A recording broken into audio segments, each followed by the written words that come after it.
नमस्ते दीदी भैया, देखिए हमारे यूट्यूब चैनल पर जा रहा है बहुत सुंदर एक गीत। पसंद आए नाच गीत पसंद आएगा लाइक शेयर करें, घंटे मत बोलिए, घंटे जरूर लाइक सब्सक्राइब करिए और आगे बढ़ाइए।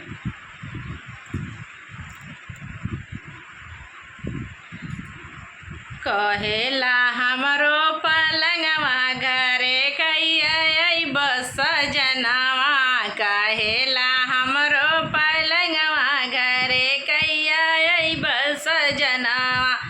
नहीं चाही कजरा होना चाही लाली, नहीं कई कजरा होना चाही लाली। रह तू हमरो सामनवा घरे कैया बस जनवा, रह तू हमरे सामनवा घरे कैया बस जनवा। कहेला हमरो पलंगवा घरे कैया बस जनवा, कहेला हमरो पलंगवा घरे कैया बस जनवा। ना चाही लहंगा हो ना चाही चुनरी, ना चाही लहंगा हो ना चाही चुनरी।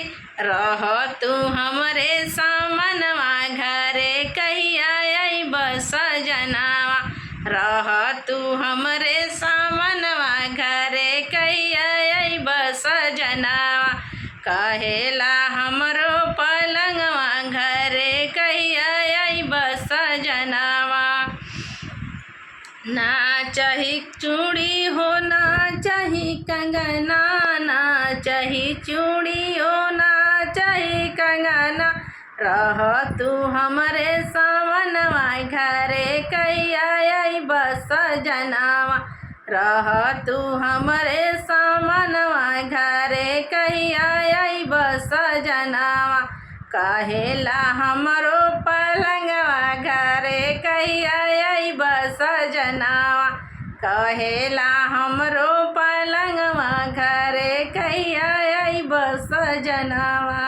ना चाही नथिया हो ना चाही झुमका, ना चाही नथिया हो ना चाही झुमका। कहिया घरे कहिया बस जनवा, कहेला हमरो पलंगवा घरे कहिया बस जनवा। काछे